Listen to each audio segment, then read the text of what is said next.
Welcome to non stop news. తెలంగాణలో ప్రధాని మోడీ పర్యటన ఖరారైంది. ఫిబ్రవరి 13న హైదరాబాద్ కు ప్రధాని మోడీ రానున్నారు. సికింద్రాబాద్ స్టేషన్ ఆధునీకరణ పనులకు ప్రధాని శంకుస్థాపన చేయనున్నారు. అనంతరం పరేడ్ గ్రౌండ్ లో ప్రధాని మోడీ బహిరంగ సభలో పాల్గొననున్నారు. హైదరాబాద్ లోని వెబ్ సర్వీసెస్ డేటా సెంటర్లలో అమెజాన్ భారీ పెట్టుబడులు పెట్టేందుకు ముందుకు వచ్చింది. 2030 నాటికి 36,300 కోట్ల రూపాయలను పెట్టుబడిగా పెడతామని అమెజాన్ నిర్వాహకులు తెలిపారు. Amazon web services empower India event లో దావోస్ నుంచి వీడియో కాన్ఫరెన్స్ లో మంత్రి కేటీఆర్ పాల్గొన్నారు. అమెజాన్ అదనపు పెట్టుబడి విస్తరణ ప్రణాళికలపై కేటీఆర్ సంతోషం వ్యక్తం చేశారు. ప్రపంచవ్యాప్తంగా అత్యధిక పాల దిగుబడి ఉన్న భారతదేశంలో పాడి పరిశ్రమ అభివృద్ధికి మరింత విస్తృతమైన అవకాశాలున్నాయని కేంద్ర మంత్రి కిషన్ రెడ్డి పేర్కొన్నారు. ఈ దిశగా పాడి రైతులను ప్రోత్సహించేందుకు 2014 నుంచి మోడీ నేతృత్వంలోని కేంద్ర ప్రభుత్వం పలు కార్యక్రమాలు చేపట్టిందన్నారు. హైదరాబాద్ కాచిగూడలో BFIL సంజీవని పశు సేవా కేంద్రాన్ని ఎంపీ లక్ష్మణ్ తో కలిసి కిషన్ రెడ్డి ప్రారంభించారు. భాగ్యనగర్ పాడి రైతుల కోసం ఫోన్ చేస్తే ఇంటి వద్దకే పశువులకు వైద్య సంరక్షణ కోసం డోర్ స్టెప్ మొబైల్ వెటర్నరీ సేవలను అధికారికంగా ప్రారంభించారు. హైదరాబాద్ లో నూతనంగా నిర్మిస్తున్న 125 అడుగుల అంబేద్కర్ విగ్రహ నిర్మాణ పనులను మంత్రి కొప్పుల ఈశ్వర్ పరిశీలించారు. ఇంజనీరింగ్ అధికారులు కాంట్రాక్టర్లతో పనుల పురోగతిపై సమీక్షించారు. నిర్మాణం పనులు వేగవంతం చేయాలని ఆదేశించారు. అంబేద్కర్ జయంతి నాటికి పనులను పూర్తి చేయాలని మంత్రి ఈశ్వర్ అధికారులకు సూచించారు. ఈ నెల 27 నుంచి తెలంగాణలో ఉపాధ్యాయుల పదోన్నతులు బదిలీల ప్రక్రియ ప్రారంభించాలని విద్యాశాఖ మంత్రి సబితా ఇంద్రారెడ్డి సంబంధిత అధికారులకు ఆదేశించారు. ఈ ఉపాధ్యాయుల పదోన్నతులు బదిలీలపై మంత్రి సమీక్ష నిర్వహించారు. సీఎం కేసీఆర్ ఆదేశాల మేరకు విద్యాశాఖ మంత్రి సమీక్ష జరిపారు. ఈ నెల 27 నుంచి ప్రక్రియను ప్రారంభించాలని అధికారులకు మంత్రి ఆదేశించారు. పోలీసు ఉద్యోగం కోసం ప్రయత్నిస్తున్న గర్భిణీలు ఈ నెల 31లోగా హామీ పత్రం సమర్పించాలని పోలీస్ నియామక మండలి పేర్కొంది. తుది ఫలితాల్లో అర్హత సాధించి పోలీసు ఉద్యోగానికి ఎంపికయ్యే గర్భిణీలు వైద్యులతో మెడికల్ సర్టిఫికెట్ తీసుకురావాలని సూచించారు. తుది ఫలితాలు వెల్లడైన తేదీ నుంచి నెల రోజుల్లోపు దేహదారుఢ్య పరీక్షల్లో పాల్గొంటామని హామీ పత్రం ఇవ్వాలని తెలిపారు. దేహదారుఢ్య పరీక్షలపై పలువురు గర్భిణీలు హైకోర్టును ఆశ్రయించారు. కోర్టు ఆదేశాల మేరకు గర్భిణీలకు పోలీస్ నియామక మండలి కొన్ని వెసులుబాట్లు కల్పించింది. భద్రాద్రి కొత్తగూడెం జిల్లా ఇల్లందు మండలం కోటిలింగాల సమీపంలో ఘోర రోడ్డు ప్రమాదం జరిగింది. లారీ కారు ఢీకొన్నాయి. ఈ ప్రమాదంలో 3 మృతి, ఒకరి పరిస్థితి విషమంగా ఉన్నట్లు సమాచారం అందుకున్న పోలీసులు ఘటనా స్థలానికి చేరుకుని పరిశీలించి మృతదేహాలను ఆసుపత్రికి తరలించారు. ఘటనపై కేసు నమోదు చేసుకుని దర్యాప్తు చేపట్టారు. తిరుమల తిరుపతిలో డ్రోన్ కెమెరాల కలకలం రేపాయి. సోషల్ మీడియాలో శ్రీవారి ఆలయ డ్రోన్ షాట్స్ వైరల్ అవుతున్నాయి. ఇన్స్టాగ్రామ్ లో ఐకాన్ అనే అకౌంట్ నుండి ఈ వీడియోలే అప్లోడ్ అయ్యాయి. శ్రీవారి ఆలయంపై డ్రోన్ కెమెరాలు ఎగరవేసిన విజిలెన్స్ యంత్రాంగం గుర్తించలేకపోవడంపై విమర్శలు వెల్లువెత్తుతున్నాయి. హైదరాబాద్ కు చెందిన వ్యక్తులు డ్రోన్ షాట్స్ తీసినట్లు పోలీసులు గుర్తించారు. ఘటనపై కేసు నమోదు చేసుకుని దర్యాప్తు చేస్తున్నామన్నారు. సీఎం కేసీఆర్ రాష్ట్రంలో గడి మోడల్ పరిపాలన సాగిస్తున్నారని బీజేపీ నేత బోరా నరసయ్య గౌడ్ ఆరోపించారు. రాష్ట్రంలో అవినీతి పాలన, అహంకార పాలన సాగుతుందని ఆరోపించారు. ప్రగతి భవన్ పెద్ద గడి అయితే నియోజకవర్గ ఎమ్మెల్యేలు చిన్న గడిలు అని ఆయన అన్నారు. రాష్ట్రంలో ప్రభుత్వ వైఫల్యాలపై ప్రజల దృష్టి మరలించడానికే టీఆర్ఎస్ ని కేసీఆర్ బీఆర్ఎస్ గా మార్చారని విమర్శించారు. 9 ఏళ్ల కేసీఆర్ పాలనలో ఏ రాష్ట్రం సీఎం చేయని అప్పు చేశారని బోరా నరసయ్య గౌడ్ విమర్శించారు. అన్ని వర్గాల అభివృద్ధి కోసం తెలంగాణ ప్రభుత్వం సీఎం కేసీఆర్ పనిచేస్తున్నారని ఎమ్మెల్యే సుంకే రవిశంకర్ అన్నారు. ప్రతి ఒక్కరి జీవితంలో వెలుగులు నింపేందుకు బీఆర్ఎస్ ప్రభుత్వం పనిచేస్తోందన్నారు. కరీంనగర్ జిల్లా గంగాధర మండలం గర్షకుర్తి గ్రామంలో ఎమ్మెల్యే సుంకే రవిశంకర్ ఇంటింటికి వెళ్లి కళ్యాణ లక్ష్మి చెక్కులు పంపిణీ చేశారు. ఇంటింటికి వెళ్లిన ఎమ్మెల్యేకు మహిళలు మంగళహారతి పట్టి బొట్టు పెట్టి స్వాగతం పలికారు. అభివృద్ధి సంక్షేమమే సీఎం కేసీఆర్ ధ్యేయమని రవిశంకర్ తెలిపారు. విద్యుత్ బకాయి బిల్లులు చెల్లించడం లేదని 2 రోజుల క్రితం ఆ గ్రామానికి అధికారులు విద్యుత్ సరఫరా నిలిపివేశారు. దీంతో అంధకారంలో బిక్కుబిక్కుమంటూ డీజిల్, గాజు సీసా దీపాల వెలుతురుతో ఏజెన్సీ గ్రామ గిరిజన ప్రజలు కాలం వెళ్లదీస్తున్నారు.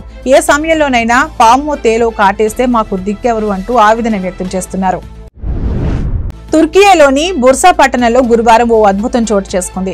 ఉదయం పూట ఆకాశంలో ఓ పెద్ద ఫ్లయింగ్ సాసర్ కనిపించడంతో బుర్సా వాసులు ఆశ్చర్యపోయారు. గ్రహాంతర వాసులు నేలపైకి వస్తున్నారేమోనని చాలా మంది భయాందోళనకు లోనయ్యారు. కాసేపటి తర్వాత ఆకాశంలో కనిపిస్తుంది గ్రహాంతర వాసులు ఉపయోగించే ఫ్లయింగ్ సాసర్ కాదని తేలిపోయింది. ఓ భారీ మేఘం ఇలా విచిత్రమైన ఆకారం దాల్చిందని తెలుసుకుని ఆశ్చర్యపోయారు. కొంతమంది ఈ వింతను తమ కెమెరాలలో బంధించారు. ఆ వీడియోలను సోషల్ మీడియాలో పెట్టడంతో ఇప్పుడు అవి వైరల్ గా మారాయి. ఉస్మానియా పోలీస్ స్టేషన్ పరిధిలో మహిళా మిస్సింగ్ కేసులో కొత్త ట్విస్ట్ వెలుగులోకి వచ్చింది. ఈ నెల 5న కనిపించకుండా పోయిన చంద్రకళ అనే మహిళ 16న మౌలాలి రైల్వే స్టేషన్ సమీపంలో శవమై తేలింది. అనుమానాస్పద మృతిగా కేసు నమోదు చేసి మల్కాజ్గిరి పోలీసులు దర్యాప్తు చేపట్టారు. 2 వ్యక్తులు కలిసి మహిళను రేప్ చేసి హత్య చేసినట్లు మల్కాజ్గిరి పోలీసులు నిర్ధారించారు. టెక్నికల్ ఎవిడెన్స్ ద్వారా బనావత్ రాజు, సయీద్ గౌస్ నిందితులుగా పోలీసులు గుర్తించారు. మద్యం మత్తులో మహిళను రేప్ చేసి చంపినట్లు పోలీసులు గుర్తించారు. మెదక్ నర్సాపూర్ బస్టాండ్ సెంటర్ లో భారీ అగ్ని ప్రమాదం జరిగింది. బస్టాండ్ సెంటర్ లో ఉన్న షాపుల నుంచి ఒక్కసారిగా మంటలు చెలరేగాయి. ఈ అగ్ని ప్రమాదంలో పూర్తిగా 4 షాపులు అగ్నికి ఆహుతయ్యాయి. వెంటనే ఫైర్ సిబ్బందికి స్థానికులు సమాచారం ఇవ్వడంతో ఘటనా స్థలానికి చేరుకుని మంటలను ఆర్పేశారు. షార్ట్ సర్క్యూట్ కారణంగా మంటలు చెలరేగినట్లు పోలీసులు భావిస్తున్నారు. తాడేపల్లిగూడెం ఆదికవి నన్నయ్య విశ్వవిద్యాలయ క్యాంపస్ సమీపంలోని చెట్టుకు ఉరిపోసుకుని గుర్తు తెలియని వ్యక్తి ఆత్మహత్యకు పాల్పడ్డాడు. ఉదయం వాకింగ్ కు వెళ్లిన స్థానికులు గమనించి పోలీసులకు సమాచారాన్ని అందించారు. ఘటనా స్థలానికి చేరుకున్న పోలీసులు కేసు నమోదు చేసుకుని మృతదేహాన్ని పోస్టుమార్టం నిమిత్తం ఏరియా ఆసుపత్రికి తరలించారు. ఢిల్లీలోని కర్నాట్ ప్లేస్ లోని ఓ హోటల్లో భారీ అగ్ని ప్రమాదం జరిగింది. ఘటనా స్థలానికి చేరుకున్న 6 ఫైర్ ఇంజన్లు మంటలను అదుపులోకి తెస్తున్నాయి. ఈ ఘటనలో ఎవరికీ ఎలాంటి గాయాలు కాలేదని అధికారులు తెలిపారు. దట్టమైన పొగ ఆ ప్రాంతానికి అమ్మేయడంతో ప్రజలు తీవ్ర ఇబ్బంది పడుతున్నారు. జమ్మూ కాశ్మీర్ లోని బిలావర్ ప్రాంతంలోని ధను పరోల్ గ్రామంలో అర్ధరాత్రి ఘోర రోడ్డు ప్రమాదం జరిగింది. ప్రయాణికులతో వెళ్తున్న ఓ వాహనం లోయలో పడింది. ఈ ప్రమాదంలో 5 వ్యక్తులు మృతి చెందగా మరో 15 మందికి తీవ్ర గాయాలయ్యాయి.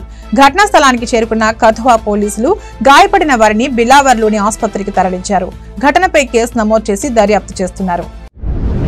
టీటీడీ ధార్మిక కార్యక్రమాల సలహాదారుగా ప్రముఖ ప్రవచనకర్త బ్రహ్మశ్రీ చాగంటి కోటేశ్వరరావును నియమిస్తూ హెచ్డిపిపి కార్యనిర్వాహక కమిటీ నిర్ణయం తీసుకుందని చైర్మన్ వైవి సుబ్బారెడ్డి తెలిపారు. ప్రపంచ వ్యాప్తంగా భక్తుల కోసం టీటీడీ నిర్వహిస్తున్న వివిధ పారాయణాలను మరింత ముందుకు తీసుకెళ్లేందుకు వీలుగా ఈ నియామకం చేపట్టినట్లు పేర్కొన్నారు. తిరుపతిలోని పద్మావతి విశ్రాంతి గృహంలో చైర్మన్ ఆధ్వర్యంలో హెచ్డిపిపి ఎస్వీబీసీ కార్యనిర్వాహక కమిటీ సమావేశాలు శుక్రవారం జరిగాయి. తిరుమల తిరుపతిలో డ్రోన్ కెమెరాల కలకలం రేపాయి. సోషల్ మీడియాలో శ్రీవారి ఆలయ డ్రోన్ షాట్స్ వైరల్ అవుతున్నాయి. హైదరాబాద్ కు చెందిన వ్యక్తులు డ్రోన్ షాట్స్ తీసినట్లు పోలీసులు గుర్తించారు. ఇక డ్రోన్ కెమెరా వీడియోపై టీటీడీ చైర్మన్ వైవి సుబ్బారెడ్డి స్పందించారు. ఆనంద నిలయంపై విమానాలు, డ్రోన్లు తిరగడం నిషేధమన్నారు. సోషల్ మీడియాలో వీడియోలపై విచారణ జరుపుతున్నామని, వీడియోను హైదరాబాద్ వాసి అప్లోడ్ చేశాడని వివరించారు. నిందితుడిపై క్రిమినల్ కేసు నమోదు చేస్తామని వైవి సుబ్బారెడ్డి స్పష్టం చేశారు. Wrestling federation of India president Brij Bhushan Sharan Singh పై వచ్చిన లైంగిక ఆరోపణలను విచారించేందుకు Indian Olympic Association IOA committee వేసింది. మేరీ కోమ్ అధ్యక్షతన ఏర్పాటైన ఈ కమిటీలో యోగేశ్వర్ దత్, డోలా బెనర్జీ, సహదేవ్ యాదవ్, అలక్నందా అశోక్, నీలాంజన్ భట్టాచార్య ఉన్నారు. నిన్న అత్యవసరంగా సమావేశమైన ఐఓఏ ఎగ్జిక్యూటివ్ కౌన్సిల్ ఈ నిర్ణయం తీసుకుంది. President PT Usha, joint secretary Kalyan చౌబేతో పాటు అభినవ్ బింద్రా, యోగేశ్వర్ ఈ మీటింగ్ కు హాజరయ్యారు. ప్రస్తుతానికి బ్రిజ్ భూషణ్, రెజిడర్ల మధ్య నడుస్తున్న గొడవకు ఫుల్ స్టాప్ పెట్టి ధర్నాను విరమించేందుకు కమిటీ ప్రయత్నించనుంది. వేధింపులకు గురైన ప్లేయర్ల పేరు చెబితే కమిటీ ప్రత్యక్షంగా వాళ్లను కలవనుంది. అన్ని అంశాలను కమిటీ పూర్తి స్థాయిలో విచారించి న్యాయం చేస్తుందని ఉషా రెజిడర్లకు హామీ ఇచ్చింది. కామారెడ్డి జిల్లాలో దొంగలు రెచ్చిపోతున్నారు. ఆలయాలను టార్గెట్ చేస్తూ దొంగతనాలకు పాల్పడుతున్నారు. జిల్లా కేంద్రం వీక్లీ మార్కెట్లోని శ్రీ రాజరాజేశ్వర దేవి ఆలయంలోని హుండీలను ధ్వంసం చేసి నగదును దోచుకెళ్లారు. అంతేకాకుండా అమ్మవారి తోరణాలను సైతం ఎత్తుకెళ్లారు. దొంగతనం దృశ్యాలు సీసీ కెమెరాలో రికార్డయ్యాయి. సీసీ కెమెరాలను సైతం దుండగులు ధ్వంసం చేశారు. అలాగే ముత్యాలమ్మ విగ్రహాన్ని దుండగులు పక్కకు తీసి ప్రతిష్టాపన సమయంలో ఉంచిన విలువైన వస్తువులను ఎత్తుకెళ్లారు. సమాచారం అందుకున్న పోలీసులు సంఘటనా స్థలానికి చేరుకుని పరిశీలించారు. ఫుట్బాల్లో ఉద్దండులుగా పేరొందిన ఆటగాళ్లను బాలీవుడ్ దిగ్గజం బిగ్ బి అమితాబ్ బచ్చన్ కలిసిన అరుదైన సందర్భం గురువారం చోటు చేసుకుంది. సౌదీ అరేబియాలో ఈ నెల 19న జరిగిన ఎగ్జిబిషన్ మ్యాచ్ లో Riyadh season, Paris Saint Germain, PSG తలపడ్డాయి. ఈ మ్యాచ్ కు బిగ్ బి చీఫ్ గెస్ట్ గా హాజరయ్యారు. మ్యాచ్ ప్రారంభానికి ముందు ఇరు జట్ల ఆటగాళ్లతో అమితాబ్ బచ్చన్ కరచాలనం చేశారు. ఈ మ్యాచ్ లో రియాద్ సీజన్ తరపున పోర్చుగల్ స్టార్ ఆటగాడు క్రిస్టియానో రొనాల్డో, పిఎస్జీ తరపున Argentina star player Lionel Messi తలపడ్డారు. ఈ మ్యాచ్ లో 5-4 తేడాతో పారిస్ సెయింట్ జెర్మియన్ విజయం సాధించింది. భారత గణతంత్ర దినోత్సవ వేడుకలకు ముఖ్య అతిథిగా ఈజిప్ట్ అధ్యక్షుడు అబ్దెల్ ఫతా అల్ సీసీ హాజరు కానున్నారు. కేంద్ర ప్రభుత్వ ఆహ్వానం మేరకు ఆయన జనవరి 24న ఢిల్లీకి రానున్నారు. ఆ తర్వాతి రోజు ప్రధాని మోడీతో సమావేశమై ద్వైపాక్షిక చర్చలు జరుపుతారని ప్రభుత్వం ప్రకటించింది. ఈజిప్ట్ అధ్యక్షుడు ఉపరాష్ట్రపతి జగదీప్ ధన్ఖడ్ తోనూ సమావేశం కానున్నారు. రిపబ్లిక్ డేకు పశ్చిమాసియా దేశాల నుంచి, అరబ్ దేశాల నుంచి వస్తున్న 5వ చీఫ్ గెస్ట్ గా అబ్దెల్ ఫతా నిలవనున్నారు. సైకిల్ పై వెళుతున్న 70 ఏళ్ల వృద్ధుడిపై 2 మహిళా కానిస్టేబుళ్లు విచక్షణ రహితంగా దాడి చేశారు. లాఠీలతో ఆ స్కూల్ టీచర్ ను చితకబాదారు. ఈ అమానవీయ ఘటన బీహార్లోని కైమూర్లో చోటు చేసుకుంది. ఓ జర్నలిస్టు ఈ దారుణాన్ని వీడియో తీసి ఉప ముఖ్యమంత్రి తేజస్వి యాదవ్ కు ట్వీట్ చేశారు. కానిస్టేబుళ్లపై చర్యలు తీసుకోవాలంటూ డిమాండ్ చేశారు. ఇంతకీ ఆ టీచర్ చేసిన తప్పేంటంటే సైకిల్ పై నుంచి కింద పడిపోవడం, ఆపై లేచి నిలబడడానికి సమయం తీసుకోవడమే. దీనివల్ల ట్రాఫిక్ ఆగిందనో లేక మరేంటో కానీ సదరు కానిస్టేబుళ్లు రెచ్చిపోయారు. వృద్ధుడని కూడా చూడకుండా లాఠీలతో కొడుతూనే ఉన్నారు.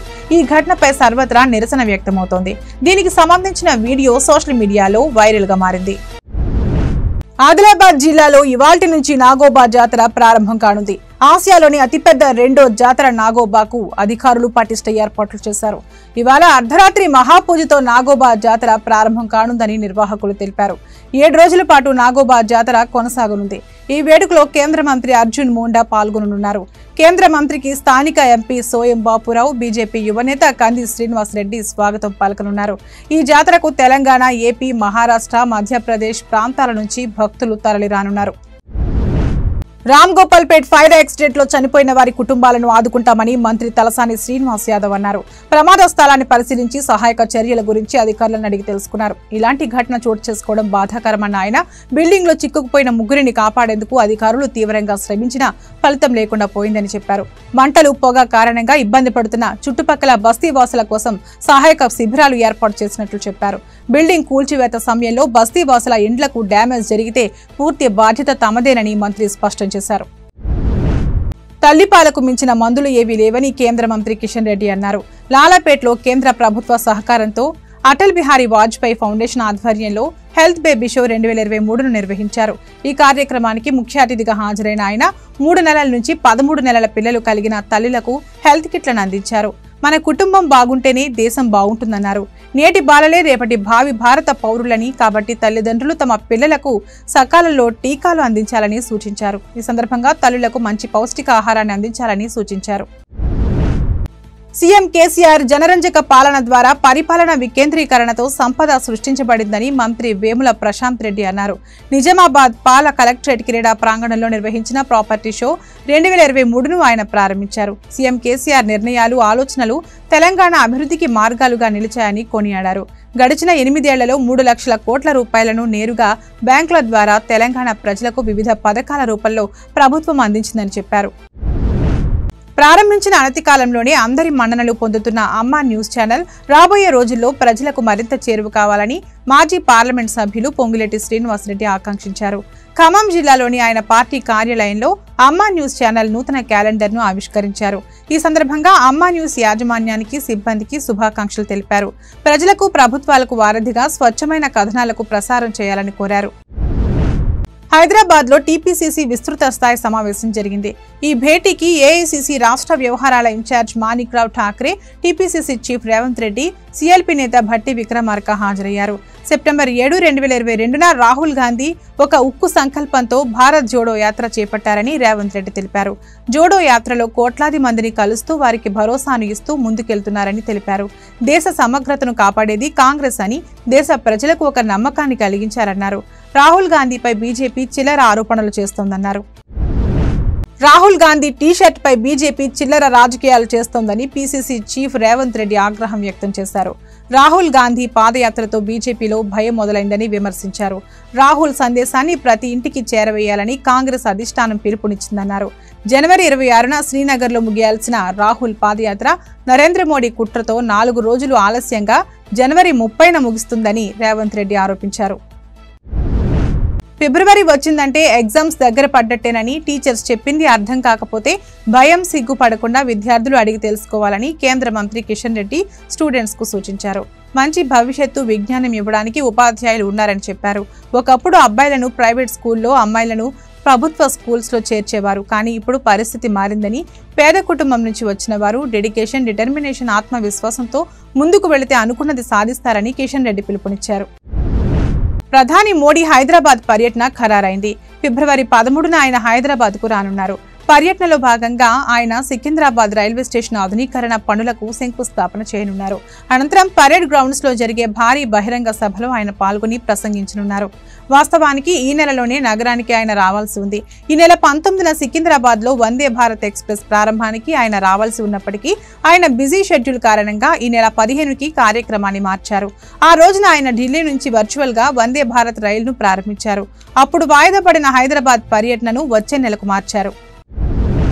కామారెడ్డి జిల్లా కేంద్రంలోని ఎన్జీఓస్ కాలనీలో ఓ ఇంట్లో పేలుడు సంభవించింది. వాషింగ్ మెషిన్ పేలి భార్యాభర్తలు తీవ్రంగా గాయపడ్డారు. వాషింగ్ మెషిన్ లో బట్టలు వేసి హాల్లో నిలబడిన సమయంలో పేలుడు సంభవించినట్లు బాధితులు తెలిపారు. ఒక్కసారిగా వాషింగ్ మెషిన్ పేలడంతో మంటలు అంటుకుని ఇద్దరు తీవ్రంగా గాయపడ్డారు. వారిని కామారెడ్డి ప్రభుత్వ ఆసుపత్రికి తరలించారు. పేలుడు తీవ్రతకు తలుపులు, ఇంటి ముందు పార్క్ చేసిన ఒక కారు అద్దాలు పగిలిపోయాయి. షార్ట్ సర్క్యూట్ తో కంప్రెషర్ పేలి ఉంటుందని అనుమానిస్తున్నారు. మహబూబ్ నగర్ జిల్లా జడ్చర్ల మండలంలో పోస్టల్ డిపార్ట్మెంట్ అధికారుల తీరుపై స్థానికులు ఆగ్రహం వ్యక్తం చేస్తున్నారు. ప్రజలకు సంబంధించిన గుర్తింపు కార్డులను మూటలు కట్టి ఊరి శివారులో పడేశారు. పోస్టల్ డిపార్ట్మెంట్ నిర్వాహకం వల్ల పలువురికి అందాల్సిన కార్డులు లబ్ధిదారులకు సకాలంలో అందక ఇబ్బందులు పడుతున్నారని స్థానికులు మండిపడుతున్నారు. గమనించిన గ్రామస్తులు స్థానిక తహసీల్దార్కు సమాచారం అందించి గ్రామ పంచాయతీ కార్యాలయంలో భద్రపరిచారు. విషయం తెలుసుకున్న జడ్చర్ల పోస్టల్ డిపార్ట్మెంట్ అధికారులు గ్రామానికి చేరుకుని పరిశీలించారు. కాగా అధికారుల అలసత్వంపై జిల్లా కలెక్టర్ వెంకట్రావు ఆగ్రహం వ్యక్తం చేశారు. వెంటనే జరిగిన సంఘటనపై పూర్తిస్థాయి దర్యాప్తు చేయాల్సిందిగా స్థానిక తహసీల్దార్కు ఆదేశాలు జారీ చేశారు. భద్రాద్రి కొత్తగూడెం జిల్లా మున్సిపాలిటీ పాత కొత్తగూడెం 3వ వార్డులోని డంపింగ్ యార్డ్ వల్ల ఆరోగ్య సమస్యలు తలెత్తుతున్నాయని కాలనీ వాసులు ఆవేదన వ్యక్తం చేశారు. డంపింగ్ యార్డుకు వెళ్లే రహదారిని మూసి నిరసన వ్యక్తం చేశారు. నిత్యం వందలాది మున్సిపల్ వాహనాలతో పగలు రాత్రి సమయం సందర్భం లేకుండా చెత్తను డంప్ చేస్తున్నారని, చెత్తను పెద్ద ఎత్తున తమ వార్డులో పడేస్తుండటంతో రోగాల బారిన పడుతున్నామన్నారు. దుర్గంధాన్ని భరించలేకపోతున్నామని ఆవేదన వ్యక్తం చేశారు. రెక్కాడితే గాని డొక్కాడని స్థితిలో ఉన్న తాము రోగాల బారిన పడితే ఆసుపత్రికి వెళ్లి వైద్యం చేయించుకునే పరిస్థితుల్లో లేమని చెప్పారు. తాము పడుతున్న ఇబ్బందుల గురించి 2 నెలల క్రితం జిల్లా కలెక్టర్కు ఫిర్యాదు చేశామని, వారం రోజుల్లో సమస్యను పరిష్కరిస్తామని చెప్పారు. కానీ ఎలాంటి చర్యలు తీసుకోలేదని స్థానికులు విమర్శించారు. రామంతపూర్ అభివృద్ధి టీఆర్ఎస్ హయాంలోనే జరిగిందని, బీజేపీ కార్పొరేటర్ ఎన్నికైన తర్వాత శంకుస్థాపనలకే పరిమితమయ్యాయని మాజీ కార్పొరేటర్ జ్యోత్స్న నాగేశ్వరరావు ఆరోపించారు. రామంతపూర్లో బీజేపీ కార్పొరేటర్ శంకుస్థాపన చేసిన శిలాఫలకాల వద్ద వినూత్నంగా కొబ్బరికాయలు కొట్టి నిరసన తెలిపారు. ఈ సందర్భంగా సీసీ రోడ్లు పనులు, డ్రైనేజీ పనులు తాను కార్పొరేటర్గా ఉన్నప్పుడు చేయించిన పనులు తప్ప బీజేపీ కార్పొరేటర్ చేసిందేమీ లేదని జ్యోత్స్న తెలిపారు. ఇక్కడి ప్రజలు బీఆర్ఎస్ పార్టీని ఆదరిస్తున్నారని, రానున్న రోజుల్లో బీజేపీ, కాంగ్రెస్ పార్టీల నుండి భారీ చేరికలు ఉంటాయని ఆమె తెలిపారు. రాజన్న సిరిసిల్ల జిల్లా ఇల్లంతకుంట మండలం గాలిపల్లి గ్రామంలో పశువైద్య కేంద్రం ఎదుట ఉన్న వేప చెట్టుకు వేప కళ్ళు ధారగా కారుతోంది. దీంతో గ్రామంలోని గౌడ కులస్తులు కొత్త కుండను చెట్టుకు కట్టారు. దీంతో గ్రామంలో ప్రజలు వేప చెట్టు దగ్గరికి వెళ్లి ఆసక్తిగా చూస్తున్నారు. వేప చెట్టుకు వేప కళ్ళు రావడం సహజ సిద్ధమైన ప్రక్రియనని శాస్త్ర అధ్యాపకులు చెబుతున్నారు. మెదక్ జిల్లా చిలిపిచేట్ చిట్కుల్ శివారులో వెలిసిన చాముండేశ్వరి ఆలయానికి భక్తులు పోటెత్తారు. మాఘ అమావాస్య సందర్భంగా ఆలయ ప్రాంగణంలోని మంజీరా నదిలో భక్తులు పుణ్య స్నానాలు ఆచరించి అమ్మవారిని దర్శించుకుంటున్నారు. స్నానాలు ఆచరిస్తున్న భక్తులకు ఎలాంటి అవాంఛనీయ సంఘటనలు చోటు చేసుకోకుండా పోలీసులు భారీగా బందోబస్తు ఏర్పాటు చేశారు. ఎప్పటికప్పుడు ఆలయ నిర్వాహకులు ఆలయ ప్రాంగణంలో స్పీకర్లు అమర్చి భక్తులకు ఎలాంటి ఇబ్బందులు పడకుండా తగిన సూచనలు చేస్తున్నారు. చాముండేశ్వరి ఆలయానికి స్థానిక చుట్టుప్రక్కల గ్రామాల ప్రజలే కాకుండా హైదరాబాద్, ఇతర రాష్ట్రాల నుండి భక్తులు మంజీరా తీరంలో పుణ్య స్నానాలు ఆచరించి చాముండేశ్వరి అమ్మవారిని దర్శించుకుంటున్నారు. సంగారెడ్డి జిల్లా జహీరాబాద్లోని సిద్ధేశ్వర ఆలయానికి భక్తులు పోటెత్తారు. శని అమావాస్యను పురస్కరించుకుని ఆలయ ప్రాంగణంలోని శని భగవానుడిని భక్తులు దర్శించుకున్నారు. సకల కష్టాలు తీరుతాయని భావిస్తూ భక్తులు శనీశ్వర విగ్రహానికి తైలం, నలుపు రంగు గుడ్డ, నల్ల నువ్వులు సమర్పించి పూజలు చేశారు. శని అమావాస్య సందర్భంగా భక్తుల దర్శనార్థం దేవాదాయ శాఖ ఆలయంలో ప్రత్యేక ఏర్పాట్లు చేసింది. ఆలయ దర్శనంలో భాగంగా భక్తులు శనీశ్వరుడితో పాటు ఆలయంలోని పురాతన శివలింగానికి అభిషేకాలు చేశారు. భక్తుల భారీగా తరలి రావడంతో ఆలయ క్యూలైన్లు కిక్కిరిశాయి. దాతల సహకారంతో దేవాదాయ శాఖ భక్తుల కోసం అన్నదాన, తీర్థ ప్రసాదాల వితరణ చేపట్టింది. సంగారెడ్డి జిల్లా అమీన్పూర్ మున్సిపల్లో హరిశ్చంద్ర అనే వ్యక్తి అనుమానాస్పద స్థితిలో మృతి చెందారు. పోలీసులు ఘటనా స్థలానికి చేరుకుని విచారణ చేపట్టారు. మృతుడు టెక్మాల్ మండలం వెంకటపూర్ వాసిగా గుర్తించారు. మృతదేహాన్ని పోస్టుమార్టం నిమిత్తం పటాన్చెరు ఏరియా ఆసుపత్రికి తరలించారు. రష్యా నుంచి గోవాకు బయలుదేరిన ఓ విమానానికి బాంబు బెదిరింపు కాల్ వచ్చింది. దీంతో అజూర్ ఎయిర్ సంస్థకు చెందిన విమానాన్ని అత్యవసరంగా ఉజ్బెకిస్తాన్ కు దారి మళ్లించారు. ఆ విమానంలో 2 చిన్నారులు సహా 238 మంది ప్రయాణికులు, 7 సిబ్బంది ఉన్నట్లు గోవా ఎయిర్పోర్ట్ వర్గాలు వెల్లడించాయి.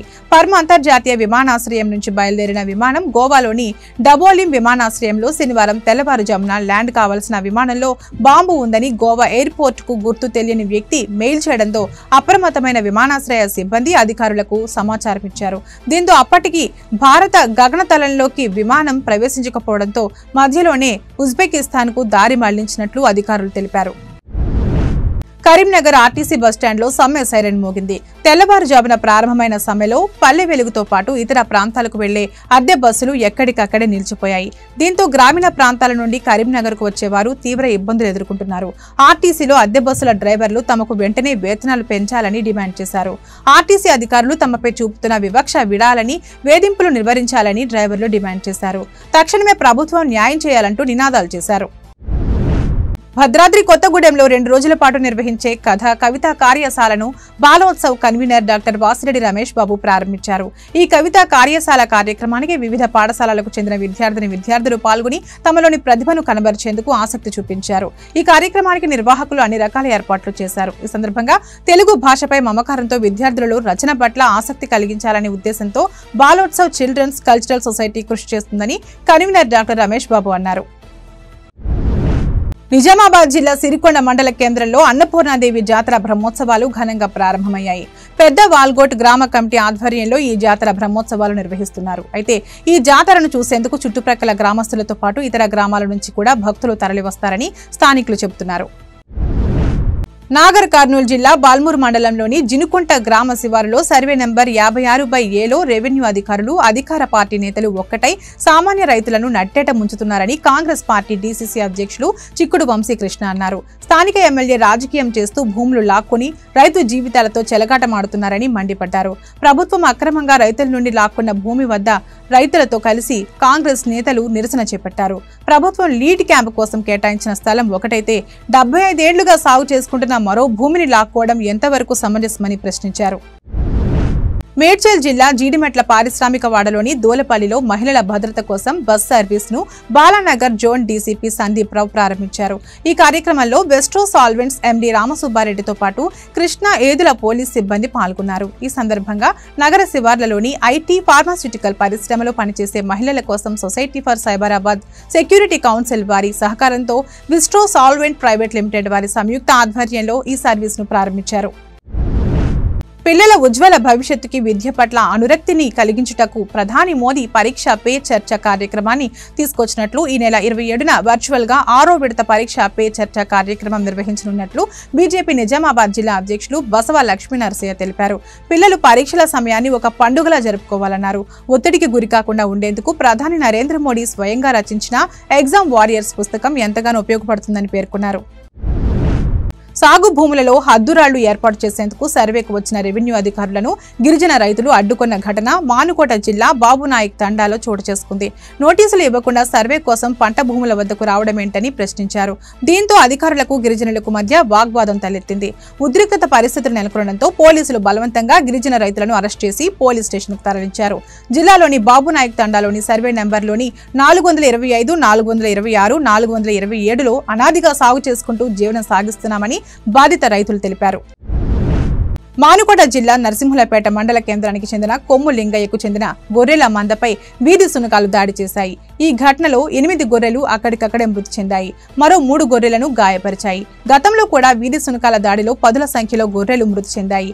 ఇలా ప్రతిసారి గొర్రెల మందపై కుక్కలు దాడి చేయడంతో ఆర్థికంగా చితికిపోతున్నామని గొర్రెల కాపరులు గ్రామ పంచాయతీ కార్యాలయం ముందు ఆవేదన వ్యక్తం చేశారు.